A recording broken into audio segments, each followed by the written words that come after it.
Hello friends, இன்னைக்கு December 2வது வாரத்தினுடைய current அஃபேர்ஸை பார்க்க போறோம். 1. 2023 ஆண்டுக்கான அமைதிக்கான நோபல் பரிசு பெற்றவர். இதுக்கு சரியான ஆன்சர் பாத்தீங்கன்னா ஆப்ஷன் பி, நர்கீஸ் முகமதி அப்படின்னு சொல்றாங்க. ஈரான் நாட்டை சேர்ந்தவங்க. இவங்க ஒரு ஜெயில் கைதி. இவங்க அந்த நாட்டில் பெண்களுடைய அடக்குமுறைக்கு எதிராக போராடினவங்க. கடைசியா ஜெயிலே இறந்துட்டாங்க. அவங்க பசங்க தான் இந்த அவார்டு வாங்கினாங்க. 2வது, 2047 வளர்ச்சியடைந்த இந்தியாவை உருவாக்குவதற்காக பிரதமர் மோடி எந்த திட்டத்தை அறிவிக்க போகிறார்? சரியான ஆன்சர் ஆப்ஷன் ஏ, இளைஞர்களுடைய குரல் அப்படின்ற அந்த திட்டத்தை அறிவிக்க போறாரு. முக்கியமா நம்ம இந்தியாவில் இளைஞர்கள் தான் அதிகம். ஸோ அவங்கள வச்சுதான் முன்னேற்ற முடியும் நாட்டுன்றதுக்காக. வீடு தேடி அரசு சேவைகள் பெறும் திட்டம் எந்த மாநிலத்தில் செயல்படுத்தப்பட்டுள்ளது? இதுக்கு சரியான ஆன்சர் ஆப்ஷன் டி, பஞ்சாப்ல தான் இந்த திட்டத்தை செயல்படுத்துறாங்க. அதாவது இப்ப நம்ம ஜாதி சான்றதோ ஏதாவது வேணும் அப்படின்னா வீட்டுக்கே நீங்க அப்ளை பண்ணீங்களா, வீட்டுக்கே அது கொடுத்துட்டு போவாங்க. 4வது, அமெரிக்காவை சேர்ந்த மார்னிங் கன்சல்டன்ட் என்ற நிறுவனம் நடத்திய கருத்து கணிப்பில் உலக தலைவர்கள் பட்டியலில் முதலிடம் பிடித்த பிரதமர். இதுக்கு சரியான answer option C, Narendra Modi. நம்மளுடைய பிரதமர் தான் உலகத்திலேயே நம்பர் 1 பெருதான், எல்லாருமே மதிக்கிறவங்க.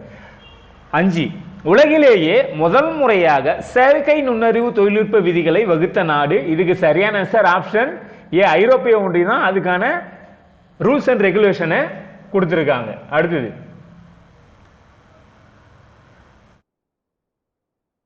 உலகிலேயே அதிக காற்று மாசுபாடு உடைய நகரத்தில் முதலிடம் பிடித்த நகரம். இதுக்கு சரியான ஆன்சர் ஆப்ஷன் சி, லாகூர். பாகிஸ்தானில் இருக்கிற ஒரு மாநகராட்சி சிட்டி தான் இது, லாகூர். பருவநிலை மாற்றம் செயல்திறனில் இந்தியா எத்தனையாவது இடத்தில் உள்ளது? இதுக்கு சரியான ஆன்சர் ஆப்ஷன் பி, 7வது இடத்துல இருக்கு. இதுக்கு முன்னாடி கிட்டத்தட்ட 32வது இடத்துல இருந்த இடம் இப்ப 7வது இடத்துல. 8வது, பெண்களுக்கான 33% இடஒதுக்கீடு எந்த யூனியன் பிரதேசங்களுக்கு நாடாளுமன்றத்தில் மசோதா தாக்கல் செய்யப்பட்டது? இதுக்கு சரியான answer option B, Jammu Kashmir, Puducherry 2 union பிரதேசத்துல பெண்களுக்கு சட்டப்பேரவை தேர்தலையும் நாடாளுமன்ற தேர்தலையும் 33% இடஒதுக்கீடு மசோதா நிறைவேற்றிருக்காங்க. அடுத்து எல்லா மாநிலங்களுக்கும் படிப்படியாக முன்னேற்றுவாங்க. அடுத்தது, எந்த ஆண்டுக்குள் விண்வெளி வீரர்களை நிலவுக்கு அனுப்பும் திட்டம் தொடங்கப்படும் என இஸ்ரோ தலைவர் கூறியுள்ளார்? இதுக்கு சரியான ஆன்சர் ஆப்ஷன் சி, 2040க்குள்ள நிலவுக்கு மனிதர்களை அனுப்புற திட்டம் இருக்கு. அடுத்தது, 10, ஐக்கிய நாடுகள் அரபு அமீரகத்தில் நடைபெற்று வரும் பருவநிலை மாநாட்டில் புவியின் வெப்பம் எவ்வளவு என தீர்மானம் ஏற்றப்பட்டது? இதுக்கு சரியான answer option A, 1.5 degree Celsius தான் இருக்கணும், இதை தாண்டி போகக்கூடாது அப்படின்றது. இது very very very very important. 1.5 degree Celsius தான். அதுக்கு மேல போச்சுன்னா பனிக்கட்டி உருகி கடல் தண்ணி ஃபுல்லா நம்ம பூமிக்கு உள்ள வந்துடும். அடுத்தது, ஜாஸ்பர் என்னும் புயல் எந்த நாட்டை தாக்கியது? இதுக்கு சரியான ஆன்சர் ஆப்ஷன் ஏ, ஆஸ்திரேலியா நாட்டை தான் ஜாஸ்பர் என்ற புயல் தாக்கியது. அடுத்தது, உதானம் திட்டம் எந்த மாநிலத்தில் தொடங்கப்பட்டுள்ளது? இதுக்கு சரியான ஆன்சர் ஆப்ஷன் ஏ, ஆந்திரா மாநிலத்தில் தான். உதானம்ன்றது ஒன்னில விஜயவாடாவில் இருக்கிற ஒரு முக்கியமான, விஜயவாடா பக்கத்தில் இருக்க ஒரு கிராமம். இந்த கிராமத்தில் நிறைய பேர் சிறுநீரக நோயால் பாதிக்கப்பட்டவங்க. அவங்கள ரெக்டிஃபை பண்றதுக்கு, சரி பண்றதுக்கு தான் இந்த திட்டத்தை தொடங்கி இருக்காங்க.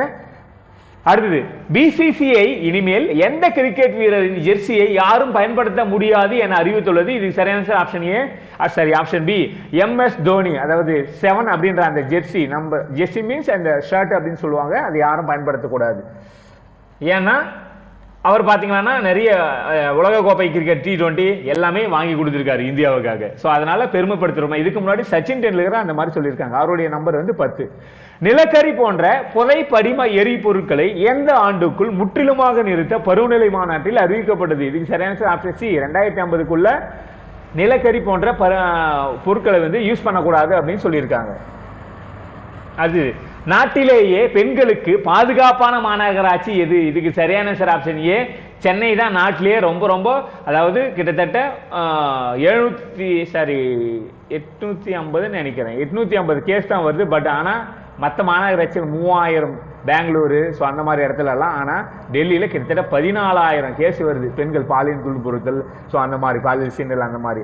அதனால இந்தியாவிலே சென்னை தான் மிக பாதுகாப்பான நகரம்னு நம்ம சொல்லலை, தமிழ்நாடு சொல்லலை, தேசிய குற்றப்பிரிவு ஆவணமே சொல்லுது. அடுத்தது,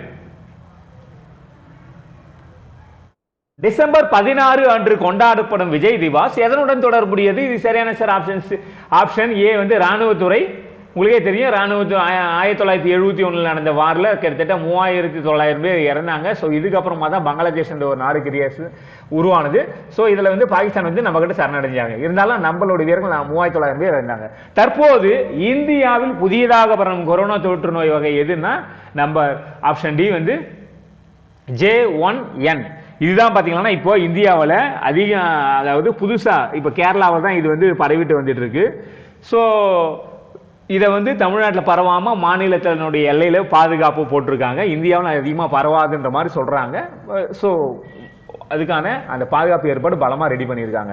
ஓகே ஃப்ரெண்ட்ஸ், இன்னைக்கு இந்த வாரத்துக்கான முக்கியமான current affairs, top 10 current affairs பார்த்தோம். நம்ம இது நீங்க பார்த்ததுல இருந்து 2 கொஸ்டின் நான் கேட்கிறேன். நீங்க முடிஞ்சா கீழே கமெண்ட்ல டைப் பண்ணலாம். ஓகேங்களா? 1, விஜய் திவாஸ் அப்படின்ற அந்த தினம் டிசம்பர் 16 அப்போ கொண்டாடப்படுகிறது. ஸோ அது வந்து பாத்தீங்கன்னா எந்த துறையுடன் தொடர்புடையது, அந்த தினம் எதுக்காக கொண்டாடப்படுகிறோம் அப்படின்னு நம்ம சொல்றோம். அடுத்தது, நாட்டிலேயே மிகவும் பாதுகாப்பான மாநகராட்சி அப்படின்னு சொல்லிட்டு நம்ம எதை சொல்றோம்?